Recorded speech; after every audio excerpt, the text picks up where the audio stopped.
जागतिक महिला दिन विशेष. मॉडेलिंगची कुठलीही पार्श्वभूमी नसताना शेगावातील तरुणीने मॉडेलिंग क्षेत्रात घडवले करिअर. मिस इंडिया इंटरनॅशनल सह मिळवले विविध पुरस्कार. मॉडेलिंगची कुठलीही पार्श्वभूमी किंवा त्यासाठी लागणाऱ्या सोयीसुविधा मार्गदर्शन नसताना शेगावसारख्या अतिशय छोट्या शहरातील गायत्री रोहनकार या तरुणीने आपल्या जिद्द आणि मेहनतीने फॅशनच्या दुनियेमध्ये आंतरराष्ट्रीय स्तरावरील ख्यातनाम स्पर्धेत यश मिळवून मॉडेलिंगच्या क्षेत्रात आपले करिअर घडवले आहे. शेगाव शहरातील जेमतेम परिस्थिती असलेल्या कुटुंबातील गायत्री रोहनकार या तरुणीने polytechnic diploma in engineering electronic and telecommunication पर्यंत आपलं शिक्षण घेतलं. या शिक्षणाच्या आधारावरती तिला नोकरी मिळणे शक्य होते. मात्र नोकरी न करता मॉडेलिंग क्षेत्रात करिअर करण्याचं तिनं ठरवलं.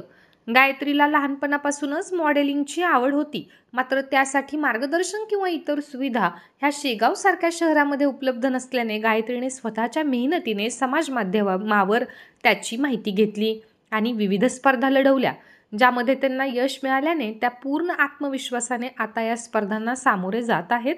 मी मॉडेलिंग फील्डमध्ये 2021 पासून आलेली आहे. 2021 मध्ये मी मिस पॉप्युलर हा अवॉर्ड जिंकली. त्याच्यानंतर 2022 मध्ये मिस विरांगना, त्याच्यानंतर विरांगना महाराष्ट्राची आणि मिस महाराष्ट्र, आणि त्याच्यानंतर मिस इंडिया इंटरनॅशनल असे बरेचसे अवॉर्ड जिंकली. ही माझी आवड होती लहान असतापासूनची आणि आईबाबांचा मला सपोर्ट होता, त्यामुळे मी इथे सक्सेस होऊ शकले. आता तुमचं एम काय आहे? एम माझं महिलांसाठी असं काहीतरी म्हणजे त्यांच्या समोर करायचं जिथे कुठेतरी महिलांना वाटते नाही आपली लाईफ स्टॉप झाली. बऱ्याचशा महिलांमध्ये टॅलेंट खूप असतो, पण त्यांची जी हिंमत असते ना त्या खचून गेलेल्या असतात. तर मला त्यांना एकच सांगायचं आहे की आपण कुठेही स्टॉप व्हायचं नाही, उठून उभं राहायचं. असं लग्न झालं मुलंबाळं झालं म्हणजे स्टॉप असं नाही, उलट तिथूनच आपण नव्याने सुरुवात करू शकतो. आणि महिलांमध्ये ती पॉवर सगळ्यांमध्ये आहे, बस करायचं आहे असं. आजपर्यंत गायत्रीने miss popular, miss Virangana, miss Maharashtra, miss India international असे विविध पुरस्कार पटकावले आहेत. मॉडेलिंग क्षेत्रात काम करत असताना समाजाकडून तिला विविध अडचणींचा सामना देखील करावा लागल्याचं गायत्री सांगते. मात्र तिच्या प्रत्येक निर्णयासोबत घरच्यांनी पाठीशी उभे राहून तिला साथ दिली. त्यामुळे समाजाचा विचार न करता तिने या सर्व बाबींना सामोरे जात याच क्षेत्रात करिअर करण्याचं ठरवलं. आता मिस एशिया युनिव्हर्स व्हायचं हे गायत्रीचे स्वप्न आहे.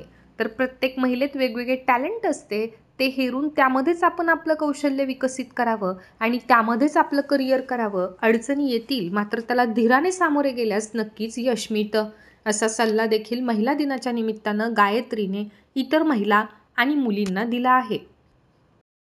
समस्येला सामोरे जावं लागलं, थोड्याफार अडचणी आल्या, कारण प्रत्येकाचा विचार वेगवेगळा असतो. म्हणजे प्रत्येकाचा सपोर्ट मिळेल असा नाही, फक्त मला इथे आईबाबांचा सपोर्ट होता. बऱ्याचशा लोकांना हे फील्डमध्ये नेमकं असते काय हेच माहिती नाही. बऱ्याचशा लोकांचं ह्या फील्डकडे बघण्याचा दृष्टिकोन हा असा असतो की बस इथे छोटे कपडे घालायचं चालायचं, असं नाही.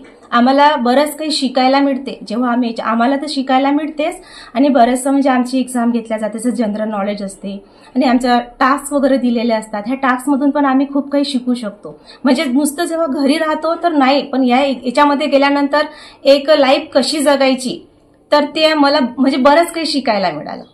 महिला दिनाच्या निमित्ताने आपण महिलांना काय आवाहन कराल? मी महिलांना एकच सांगते की आपण आपल्यात जो टॅलेंट आहे, प्रत्येकात हा वेगवेगळा टॅलेंट असतो, तर त्या टॅलेंटला आपण समोर आणा. स्टॉप नाही करायचं. कुठून तरी ती इच्छाशक्ती असते ती आपण जागृत करायला हवी.